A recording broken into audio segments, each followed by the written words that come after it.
ہمارے ذہنوں میں جو معیارات بیٹھے ہوئے ہیں وہ کیا ہے؟ کامیابی پیسے سے ہے، کامیابی جائیداد سے ہے، کامیابی کاروبار سے ہے، کامیابی شہرت سے ہے، کامیابی اقتدار سے ہے. یہ معیارات ہیں. جو جتنا دولت مند اتنا کامیاب، جو جتنا مشہور اتنا کامیاب، جو جتنا پاپولر اتنا کامیاب، جو حکومت پر پہنچ گیا کامیاب، جس نے بڑا کاروبار جما لیا کامیاب، جس نے بہت جائیداد بنا لی کامیاب. یہی ہے اصل میں ساری بس کی گانٹھ. جو تصور کامیابی کا ہوگا اسی کے مطابق آپ کی بھاگ دوڑ ہوگی، اسی کے لیے جد و جہد ہوگی، اسی کے لیے توانائیاں صرف ہوں گی، اسی کے لیے دن رات کی مشقت ہوگی. یہ ہے اصل شے جس کی یہاں نفی ہو رہی ہے. کامیابی دولت سے نہیں، کامیابی شہرت سے نہیں، کامیابی اقتدار اور طاقت اور حکومت سے نہیں، بلکہ کامیابی ہے ایمان سے، عمل صالح سے، تواصی بالحق سے، تواصی بالصبر سے. آپ غور کیجئے اس نقطہ نظر کا، اس ایٹیچیوڈ کا، یہ جو مینٹل ایٹیچیوڈ ہے اس کا بدل جانا ہی انسانی شخصیت کے اندر انقلاب برپا کرے گا. اب آپ کا نتیجہ کیا نکلا؟ اگر تو دولت سے کامیابی ہوتی تو قارون بہت کامیاب تھا، اگر حکومت سے کامیابی ہوتی تو فرعون اور نمرود بہت کامیاب تھے. کامیابی ان سے نہیں ہے. کامیابی انسان دولت میں قارون کی دولت تک پہنچ جائے اور دنیا میں دبدبہ اور اقتدار اور سلطنت اور حکومت کے اعتبار سے وہ نمرود اور فرعون کا مقام حاصل کر لے، وہ ناکام ہے، خائب ہے، خاسر ہے، برباد ہے. اور ابو ذر غفاری کامیاب ہے، چاہے ان کے پاس کچھ نہیں تھا، جھونپڑی تک نہیں تھی، کوئی گھر نہیں تھا. حضور نے فرمایا ہے اللہ کے کچھ بندے ایسے ہوتے ہیں جو کسی محفل میں جانا چاہیں تو انہیں اجازت نہ ملے، جو کہیں اگر رشتہ کرنا چاہے کوئی ان سے رشتہ کرنے کو تیار نہ ہو، کہیں کوئی سفارش کرنا چاہے تو ان کی کوئی بات ہی نہ سنے. لیکن اللہ کے ہاں ان کا وہ مقام ہے کہ اگر بھولے سے بھی کسی بات پر قسم کھا بیٹھتے ہیں تو اللہ ان کے قسم کی لاج رکھتا ہے. یہ ہے فرق. یہ جان لیجیے اچھی طرح.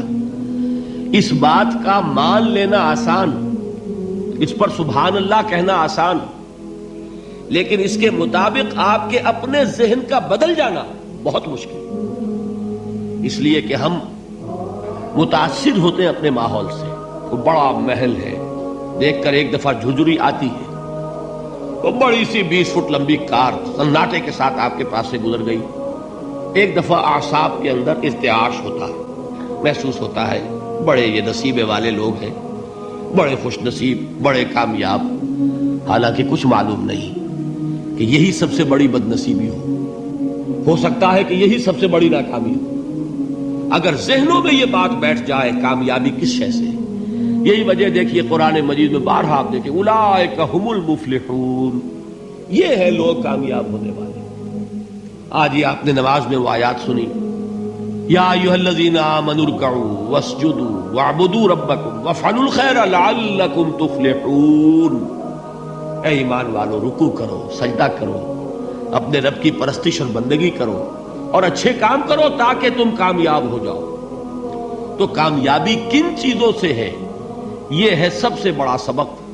یہ ہمارے دل میں اگر بات بیٹھ جائے، ٹھک جائے، تو زندگی بدل جائے گی. صبح و شام بدل جائیں گے، نقشے بدل جائیں گے، بھاگ دوڑ کا رنگ بدل جائے گا، ویلیو سٹرکچر بدل جائے گا. آج وہ ایک چیز نہایت اہم نظر آ رہی ہے، کل نہایت غیر اہم نظر آئے گی. جیسے کہ حضور کی حدیث ہے مالی ولی الدنیا، مجھے تمہاری اس دنیا سے کیا سروکار ہے.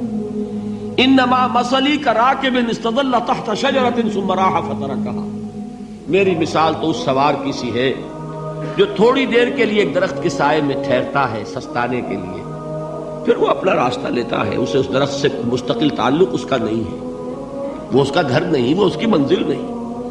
اسی طرح یہ دنیا میرا گھر نہیں ہے.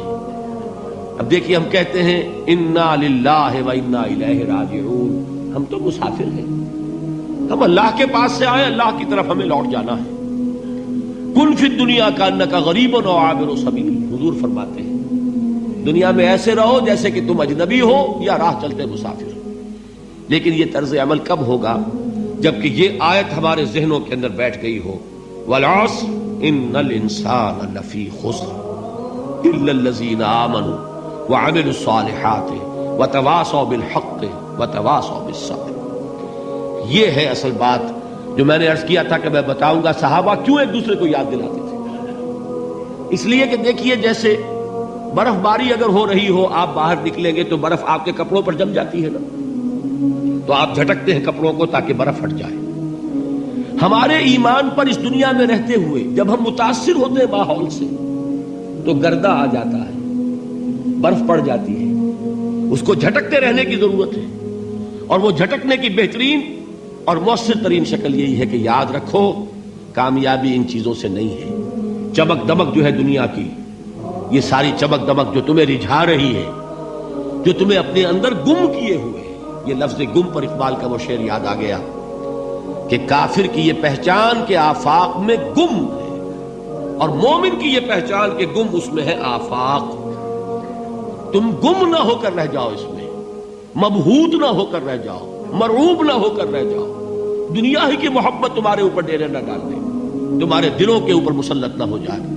لہذا تازہ کرتے رہا کرو والعصر ان الانسان لفی خسر الا الذین آمنوا وعملوا الصالحات وتواصوا بالحق وتواصوا بالصبر.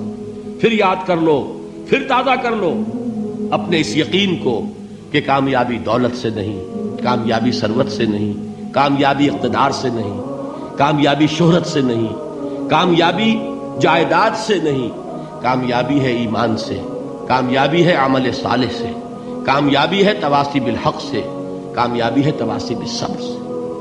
یہ چار چیزیں ہیں کہ جو کامیابی کے لوازم